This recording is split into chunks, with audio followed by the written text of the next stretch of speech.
he was serious about stopping the boats, he'd actually steal our plan on stopping the boats, smash the gangs, sort out the returns and clean up the utter mess. Mr. Speaker. I'm going to hear this, and nobody's going to... I wouldn't if I were you. But I think we've heard enough. I want to hear the questions and the answers, and it won't be interrupted. Keir Starmer. Mr. Speaker, nobody on this side of the House wants open borders. On that side, they've lost control of the borders.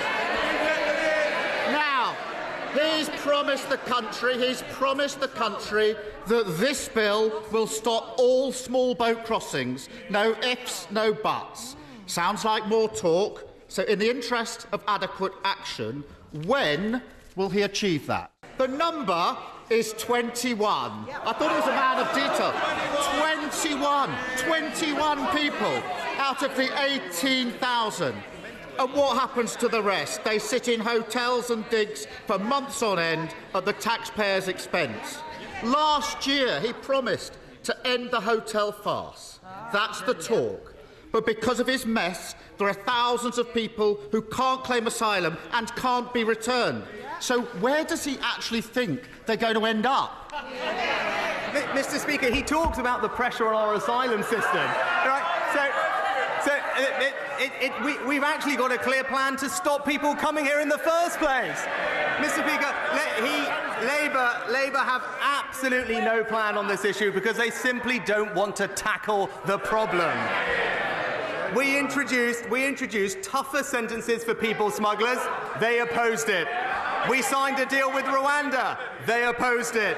We are deporting foreign offenders as we speak. They oppose it. As a result of what we've done, there are now 6,000 fewer people in the caseload of asylum backlog. We're hiring more caseworkers. We're increasing their productivity. And again, he's mistaken when it comes to returns, Mr. Speaker, because we do have returns agreements with India, with Pakistan, with Serbia, with Nigeria, and crucially, now with Albania, where we are returning hundreds of people, Mr. Speaker. But look, our position on this is clear. If you arrive here illegally, you will not be able to claim asylum here. You will not be able to access the modern slavery system, and you will not be able to make spurious human rights claims. That is the right thing to do. But he's going on and on about process, hiding behind process, because he doesn't want to confront the substance. We are the party of fairness, and he represents the party of free movement.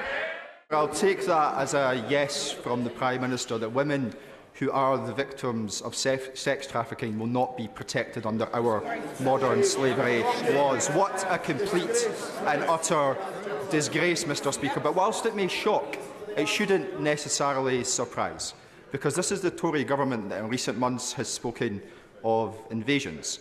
Just yesterday, this was the Tory government that said that 100 million people could be coming to these shores. And this is the Tory government that this morning said that number could in fact be billions. Complete and utter nonsense. So may I ask the Prime Minister, from whom are his government taking inspiration? Nigel Farage or Enoch Powell? Mr. Speaker. And what a load of nonsense, Mr. Speaker.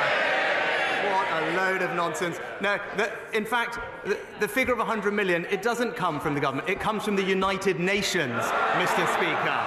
And it illustrates the scale of the global migration crisis that the world is grappling with, which is why it is right that we take action, Mr. Speaker. Because if we do not, the numbers will continue to grow. They have more than quadrupled in just 2 years. It's a sign of what is to come, and our system will continue to be overwhelmed. And if that happens, we will not be able to help the people who are most in need of our support, our generosity, and our compassion. This has always been the way of this country, and once we get a grip of this system, that's who we can extend our support to, and that's why it's the right legislation.